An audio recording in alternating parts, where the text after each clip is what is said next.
Olá, meus queridos, sejam bem-vindos à aula de funções inorgânicas, onde hoje nós iremos abordar a classificação e a força dos ácidos. Esse conteúdo vocês podem encontrar no livro didático de vocês de Química, na página 203. Vocês podem realizar uma leitura complementar, não é? Depois de assistir esse vídeo. Com certeza vocês irão aprender bastante. Então, os objetivos da nossa aula hoje são dois. O primeiro, classificar os ácidos em hidrácidos ou oxiácidos. Marca esses nomes, hidrácidos ou oxiácidos. E o segundo objetivo é determinar a força dos ácidos a partir do grau de ionização. Mas antes de nós passarmos para um conteúdo que vai nos levar a alcançar esses objetivos, eu quero aqui recordar com vocês alguns termos e alguns conceitos que vocês já viram sobre este assunto. Então, primeiro, eu quero recordar com vocês o que são funções inorgânicas. Então, olha só, aqui nesta imagem nós temos a imagem de muitas substâncias, de variadas substâncias. Aí você vê aqui, ó, hidróxido de magnésio, hidróxido de cobre, né? Aqui eu tenho amônio, aqui eu tenho uma hidroxila, aqui eu tenho um ácido fosfórico. Então você vê que aqui nós temos inúmeras substâncias. Então, como é que a química ela realiza, né, esse estudo para ficar melhor de nós compreendermos?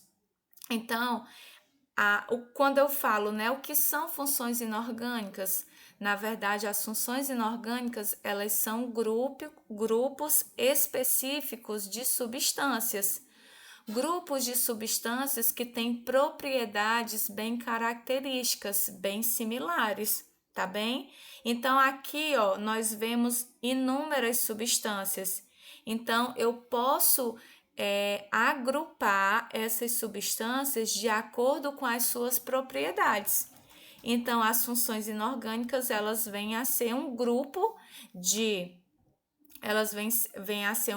de substâncias que apresentam características bem similares, bem parecidas. Então, na química, pessoal, a gente faz uma divisão, a gente tem um estudo, né, dessas funções em dois grandes grupos, que tem os grupos das substâncias inorgânicas e nós temos o estudo, né? A gente tem o grupo das funções orgânicas, ok? Então, ó, como a gente tinha visto ali muitas substâncias, aquelas substâncias elas podem ser agrupadas de acordo com as suas características. Então, quem faz parte das funções inorgânicas, das substâncias inorgânicas? Quem faz parte delas, desse grupo, é a água e os sais minerais, ok? E já das substâncias orgânicas, quem é que faz parte? As moléculas complexas formadas por cadeias carbônicas, tá certo? Então, a gente vai ter aqui os carboidratos, os lipídios, proteínas, vitaminas e ácidos nucleicos, ok? Então, dos conceitos, né, que a gente utiliza para facilitar é que as substâncias orgânicas são aquelas substâncias que apresentam carbono, ok? E já as substâncias inorgânicas são as demais, normalmente com uma origem mineral, tá certo? No entanto, a gente vai ter também algumas substâncias inorgânicas que vão ter a presença do carbono também, ok? Mas, normalmente, toda substância orgânica, todas elas têm o carbono. E nas substâncias inorgânicas, não são todas, mas tem algumas que apresentam o elemento carbono, tá certo? Então, vamos à frente. As funções inorgânicas, elas são divididas, ó, eu já tenho um grupo, um macrogrupo, e dentro desse macrogrupo eu vou ter uma subdivisão de outras substâncias, tá bem? Então, nas funções inorgânicas, a gente subdivide as substâncias nesses 4 grupos, que são os óxidos, os sais, os ácidos e as bases, ok? Todos esses grupos fazem parte das funções inorgânicas. E qual é o nosso objeto de estudo nessa aula? É exatamente os ácidos. Pois bem, eu quero também aqui abordar com vocês a teoria da dissociação iônica, que tem abordando lá no livro de Química de vocês, né? Então, quero esclarecer para vocês o que é essa teoria da dissociação iônica, tá bem? Essa teoria ela foi proposta pelo o cientista, né, pelo Arrhenius, ok? Então, ele fez um estudo. A partir desse estudo, a gente pode ter alguns conceitos sobre o nosso assunto de hoje, que são os ácidos, tá bem? Sobre esse assunto que a gente está estudando. Então, perceba aqui, ó, nessa palavra, ó, dissociação. Dissociação significa separação, tá certo? Separação. Então, vamos pegar aqui pela a origem da palavra, tá certo? Então, dissociação, dissociar significa separar. Iônica, você lembra o que é iônico? Iônico é uma substância onde eu tenho a presença de um metal e de um ametal. Então, aqui eu tenho substâncias iônicas, tá certo? Então, o que seria uma dissociação iônica?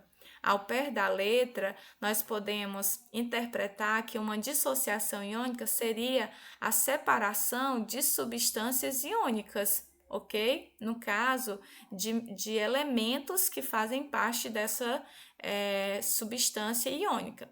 Então, vamos ver aqui na prática como funciona.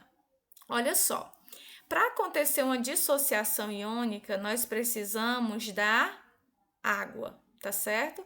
Que aí a gente chama então de uma solução aquosa, quando eu tenho um sólido junto com um líquido. Então perceba que aqui, ó, nesse recipiente, nós temos a água e nós temos uma substância que é o cloreto de sódio.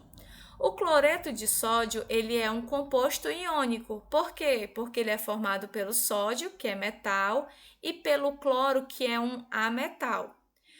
Esse cloreto de sódio, ele nada mais é, pessoal, que o sal de cozinha, tá certo? Ele está presente em grande quantidade no sal de cozinha. Então, perceba que quando nós adicionamos, né, sal de cozinha, que é o cloreto de sódio, à água, essa substância, ela não vai continuar mais da mesma forma. Por quê? Porque elas irão se dissociar. Então, perceba aqui nessa outra imagem, ó, nós temos aqui, ó, aqui ele está em um retículo cristalino, certo? Que é num grupo bem compactado. Mas aqui, perceba que essas substâncias, né? Essa substância, ela foi separada, né? Então, eu tinha um cátion, que é o Na+, e eu tinha um ânion, que é o Cl-. Então, perceba aqui, ó, que dentro da água, né, em solução aquosa, eles ficaram separadinhos, né? Íons positivos e íons negativos, ok? Como foi que funcionou aqui, ó? Perceba que eu tinha o cloreto de sódio colocado em água. O que foi que aconteceu? Aconteceu uma dissociação, uma separação. Agora eu não tenho mais só o cloreto de sódio, eu tenho Na+, que é o cátion, e eu tenho o Cl-, que é o ânion. Todos são íons. E o que são íons? Íons são partículas que têm suas cargas positivas ou negativas, ou seja, elas têm uma carga elétrica. Então, pessoal, nas funções inorgânicas a gente aborda tanto essa dissociação iônica, que a gente acabou de ver, o que é uma dissociação iônica? É uma substância iônica onde acontece a separação dos íons. E eu tenho a ionização. O que seria uma ionização? No caso, seria uma substância molecular. O que é substância molecular? É quando eu tenho um ametal mais outro ametal. Então, o que seria uma ionização? É quando eu tenho uma substância molecular que aqui, ó, eu não tenho íon, tá certo? Eles não são íons, mas aqui, quando eles são colocados em água, eles formam também íons, o íon H+, e o íon Cl-, tá certo? Esse aqui, ó, perdeu um elétron e esse aqui ganhou um elétron, por isso a carga mais e a carga menos, tá certo?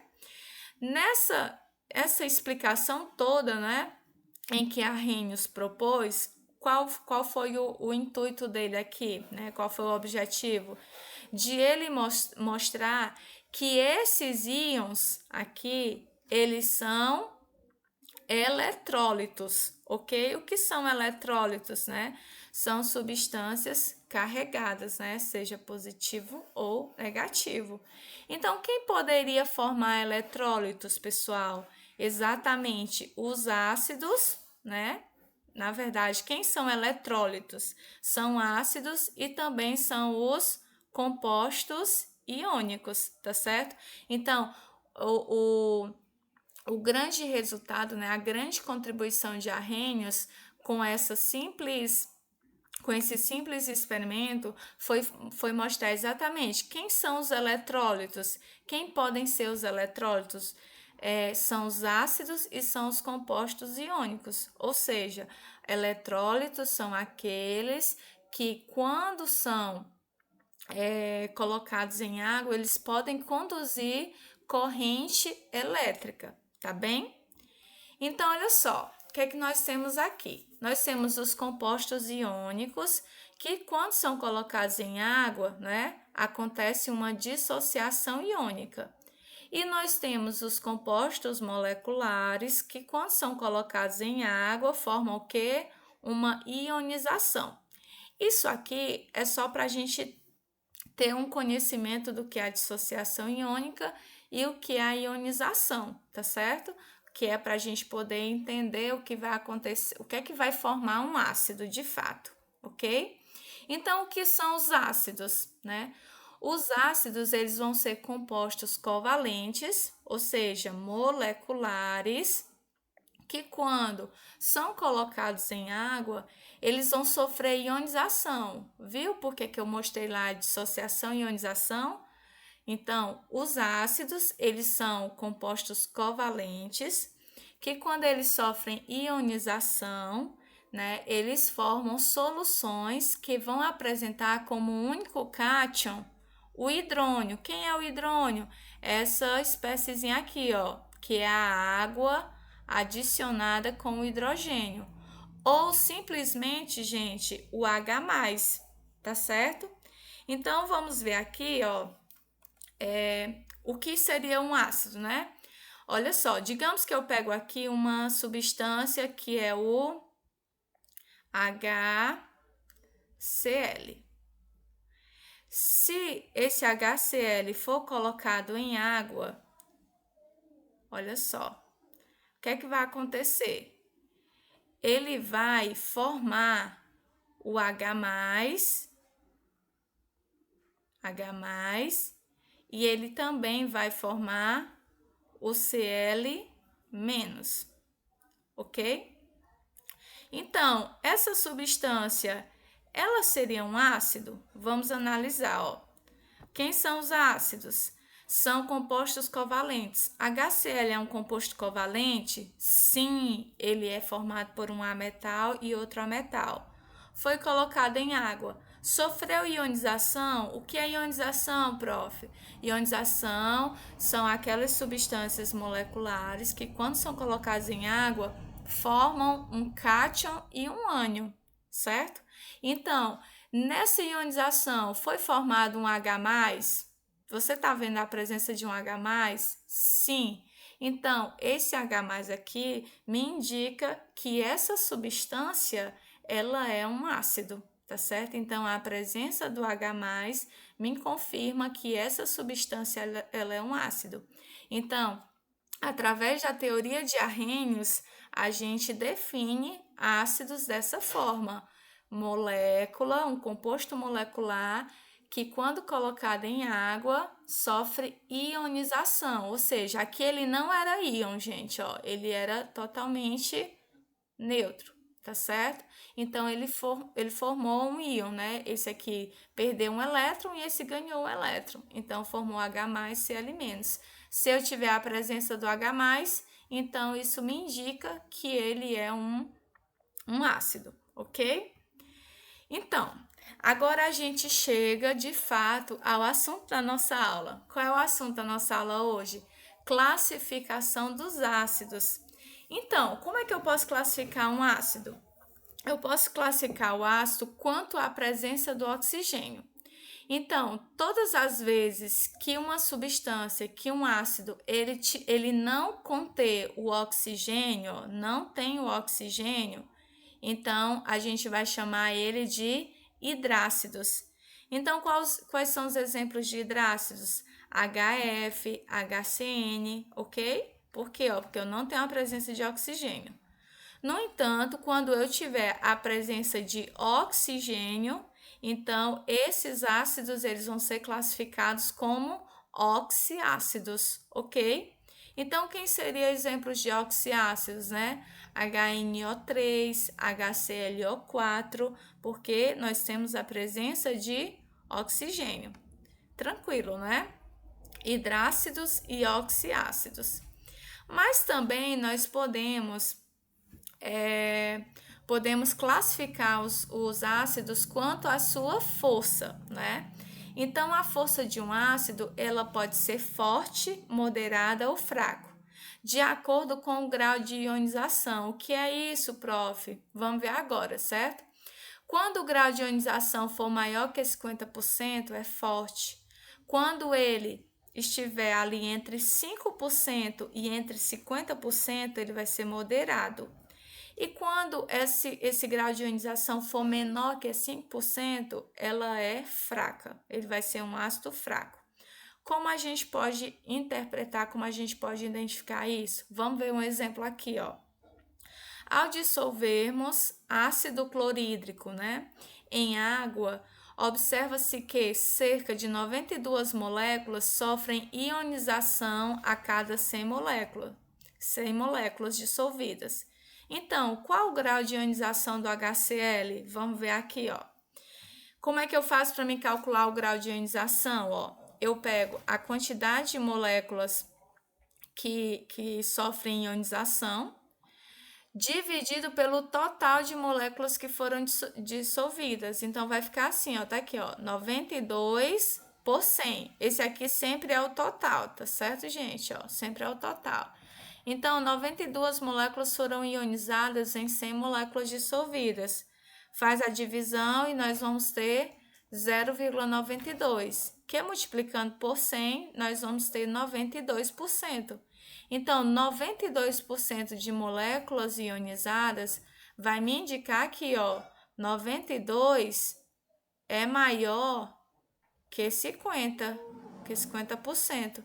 Então, o grau de ionização é 92%, certo? Porque eu peguei aquela quantidade de moléculas ionizadas pela quantidade de moléculas dissolvidas.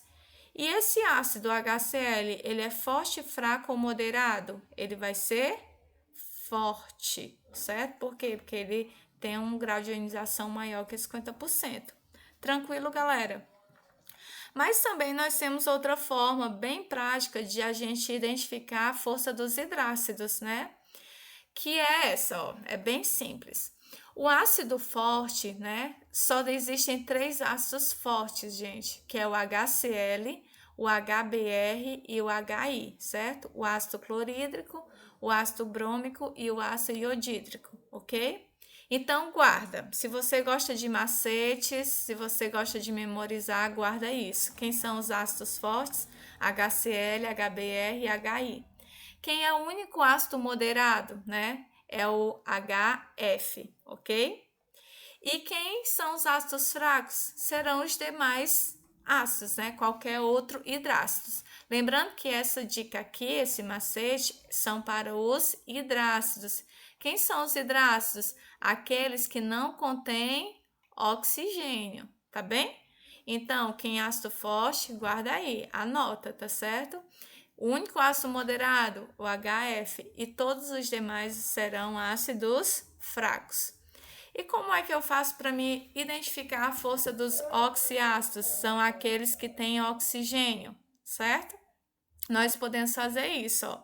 A gente pega o número de oxigênio que tem na molécula e vamos pegar também o número de hidrogênios, tá certo?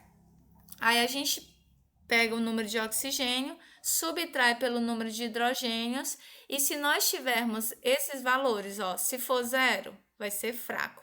Se der 1, será moderado. Se der 2, será forte. E se der 3, será muito forte. Vamos ver na prática. Eu tenho aqui ó, o H3BO3. Quantos oxigênios nós temos? 3. Quantos hidrogênios? 3. Então, ó, você pega o número de oxigênio, que é 3, menos o número de hidrogênios, que é também 3.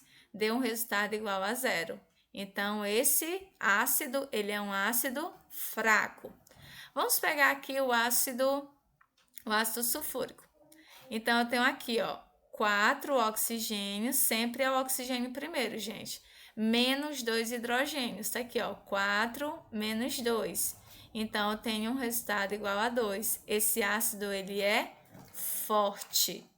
Agora, eu tenho um ácido fosfórico, que é aquele ácido que está presente nos refrigerantes, tá bom? Para conservar os refrigerantes. Então, eu tenho 4 menos 3, que deu igual a 1.